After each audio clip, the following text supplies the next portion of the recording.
welcome to the Deep Dive. We've got some fascinating stuff to unpack today from you guys.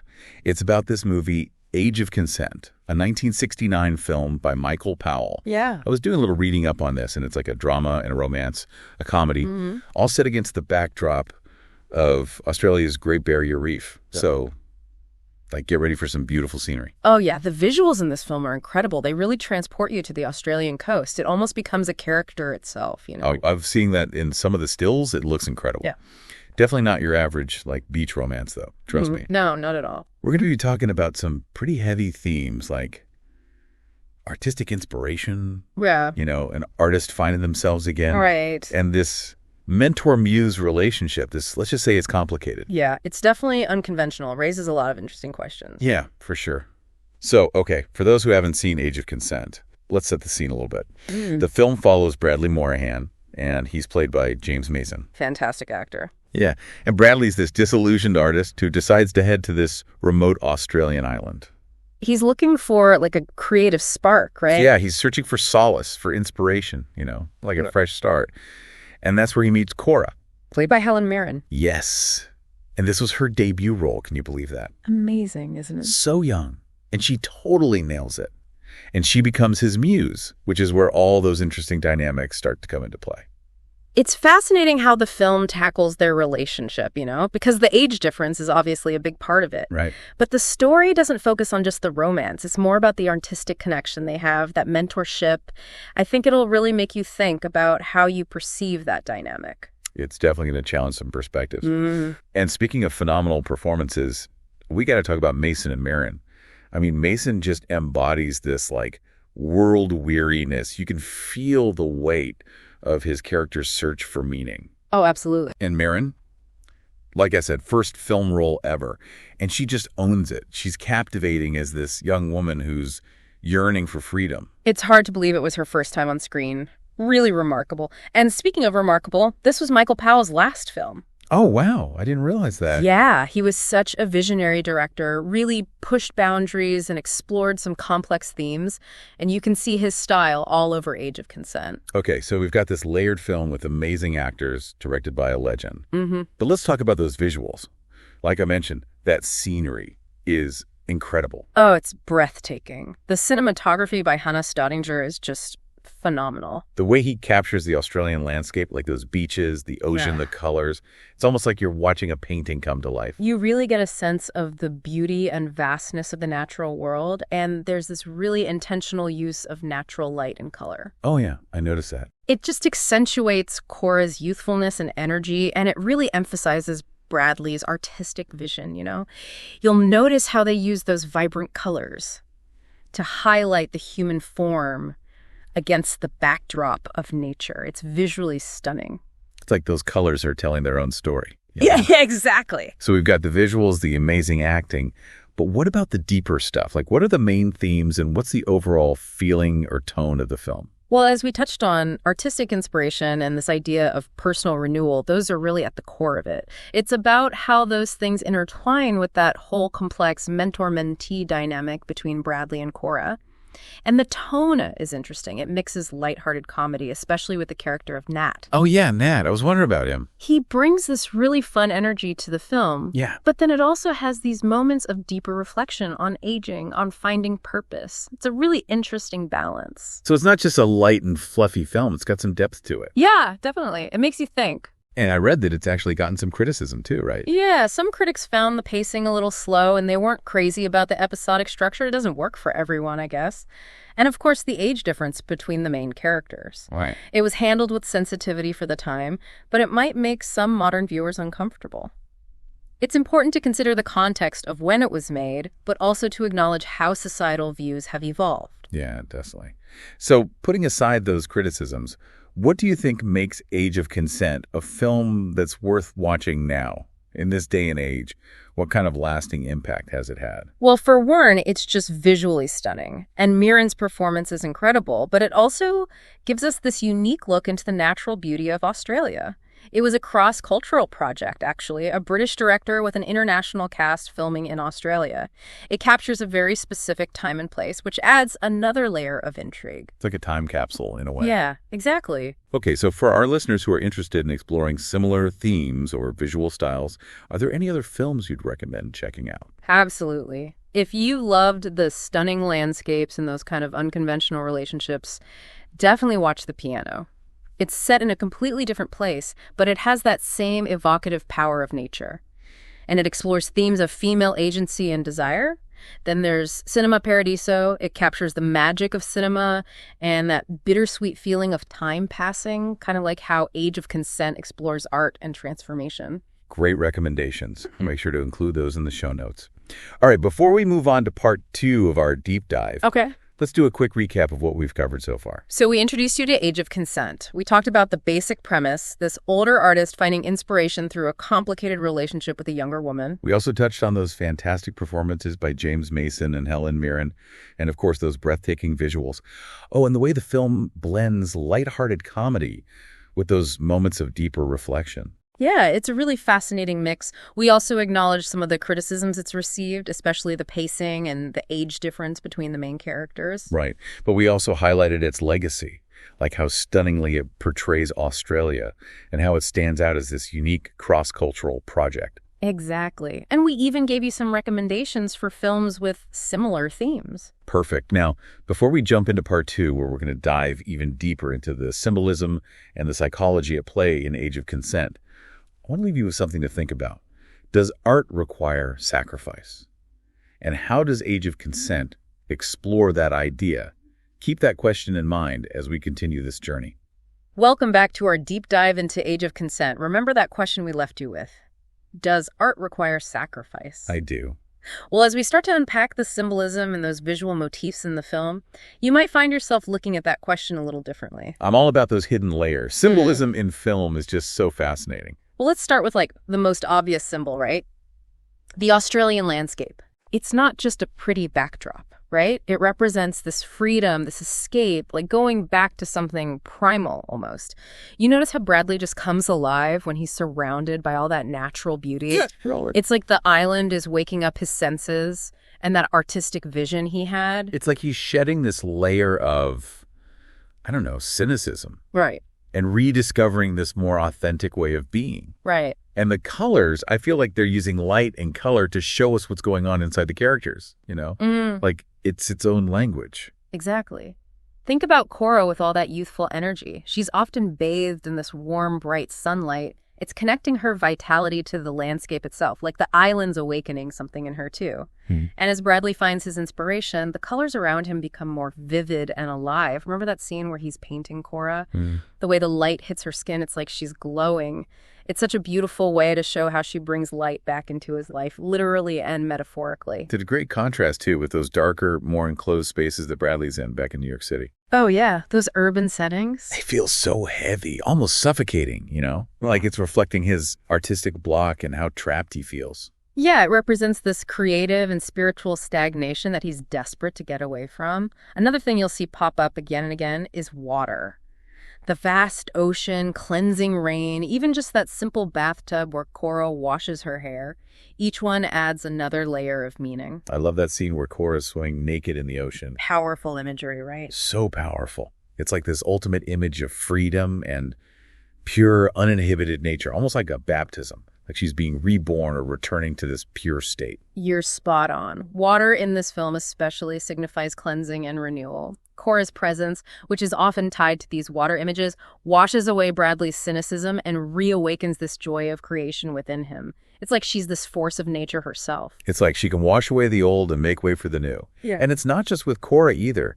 Remember when Bradley throws his old paintings into the sea? Oh, yeah, that's a powerful scene. Such a symbolic act, right? Yeah. Like a ritual. He's letting go of the past to embrace a new beginning. Absolutely. It's a powerful visual metaphor for the transformation he's going through, both as an artist and as a person. He's shedding the skin of his former self, the artist who had become so stagnant and disillusioned. And it really brings us to those deeper, more existential themes the film's exploring. So it's not just about finding artistic inspiration. No. It's about facing these bigger questions about life, about aging, about our place in the world. You see these quiet moments where Bradley's lost in thought, wrestling with the passage of time and the choices he's made. The film doesn't shy away from that melancholy, that introspection that comes with getting older. Even amidst all the beauty and joy, there's this awareness of how fleeting life is. It's amazing how the film balances those lighter moments with this deeper existential layer. It's like it's saying that real artistic expression comes from embracing all of it, the light and the dark, the joy and the sorrow. And then we have Nat, Bradley's friend, who just shows up. He's more than just comic relief. He's like a catalyst for disruption, a trickster who shakes things up. He represents that unpredictable element in life, those unexpected things that can challenge us and make us grow. He definitely throws a wrench into Bradley's world. Yeah. Forces him to look at things differently, to step outside his comfort zone. Exactly. Nat embodies this idea that sometimes we need that jolt, that disruption to our routines to truly see what life is all about. It's a reminder that growth often comes from discomfort, from the unexpected. Okay, so we've got all these layers, the natural world as freedom and renewal, light and color reflecting what's going on inside, water as this cleansing force, and this trickster character who embodies life's unpredictability. What other pieces of this puzzle should we be paying attention to? Don't forget about Bradley's art itself. It's not just a random collection of paintings, right? Each piece is a reflection of his relationship with Cora and his own internal journey. See how his artistic style changes as the film goes on? Oh, you're right. His early paintings of Cora are really realistic, almost clinical. Yeah. But as he gets to know her, they become more expressive, more alive. The colors are bolder, the brushstrokes are looser. It's like his artistic vision is coming back to life along with his emotional awakening. Exactly. The changes in his art directly mirror his personal transformation. It's a visual representation of how Cora inspires him to see the world differently and to see himself differently. And then there's that final painting he does of her, standing on the rocks, looking out at the ocean. It's such a strong image. It really sticks with you. What do you think it means? I think it captures the essence of their relationship, the impact Cora has had on him. It symbolizes her free spirit, her connection to nature, and the inspiration she's given him. She's almost become a part of the landscape itself, representing all that beauty and wonder that Bradley has rediscovered. Like she's awakened this primal part of him, this connection to something bigger. That image, that final visual, stays with you long after the film is over. It reminds you of the transformative power of art, that beauty can be found in the most unexpected places, and the sacrifices we sometimes have to make in the pursuit of our passions. Wow. This is getting really deep. Yeah. What do you think all this symbolism ultimately tells us about the message of the film? To me, Age of Consent is saying that true artistic inspiration comes from embracing life's messiness, from finding beauty in the everyday, and from being open to the unexpected.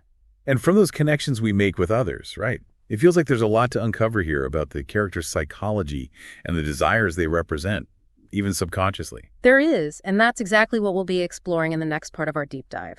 We're going to look at the psychological currents of the film, examining the character's motivations and desires through a psychoanalytic lens. Okay, color me intrigued. We'll also look at how Age of Consent could be seen as an allegory, exploring those deeper metaphorical meanings within the story. Sounds like we're going even deeper down the rabbit hole. I can't wait. Welcome back to the final part of our deep dive on Age of Consent. We've covered a lot of those amazing visuals, all that symbolism.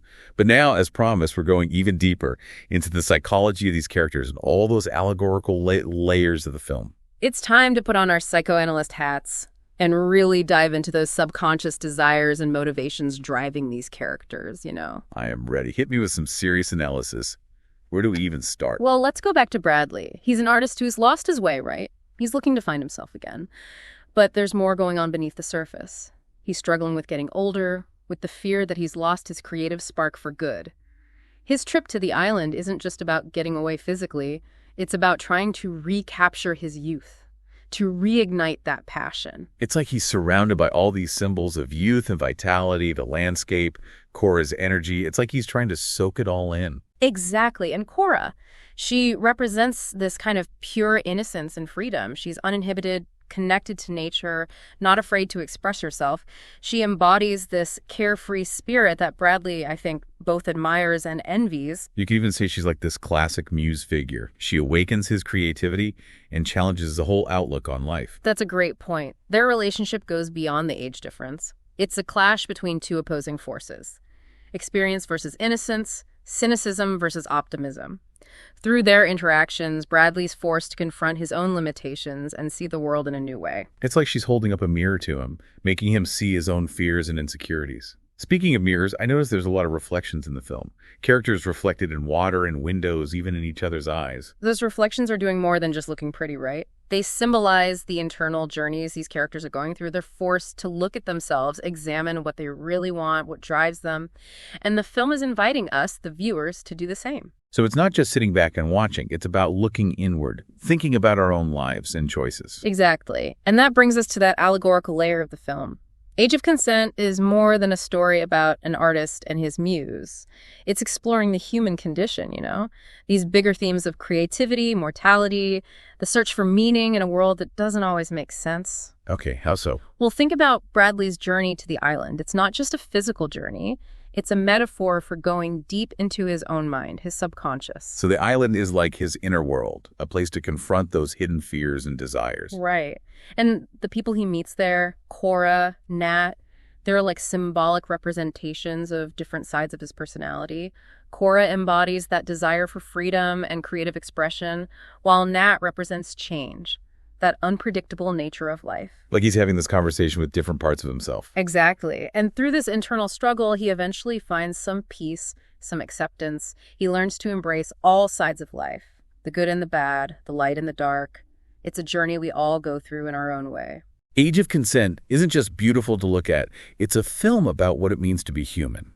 And it does all this by blending realism with surrealism. There are moments that don't make logical sense, that blur the lines between dreams and reality.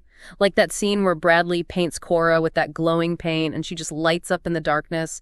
Magical, almost mystical. Now that's the scene I won't forget. Yeah. So powerful visually. Those surreal moments are more than just style. They're inviting us to look beyond the surface, to consider those symbolic and metaphorical meanings. It's a film that rewards you for paying attention, for watching it more than once. Yeah. Every time you see it, you discover something new. Exactly. It's a film that stays with you. The images, the themes, those characters, they linger in your mind, making you think about your own life, the world around you.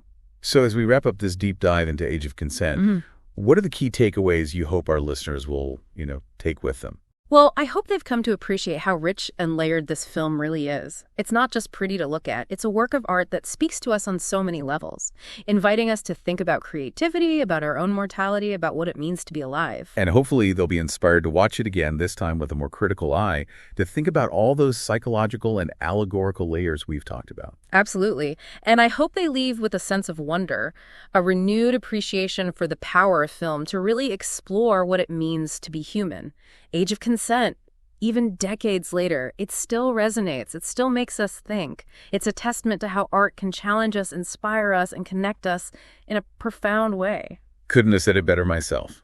We've only scratched the surface here, folks. There's so much more to discover in this film. And as always, we'd love to hear your thoughts, your own interpretations. We will. We love hearing from you. Don't forget, the journey doesn't end here. Every film, every book, every work of art, it's an invitation to dive deeper, to see things from new perspectives, and to keep learning about ourselves and the world around us. So keep exploring, keep asking those questions, and keep diving deep.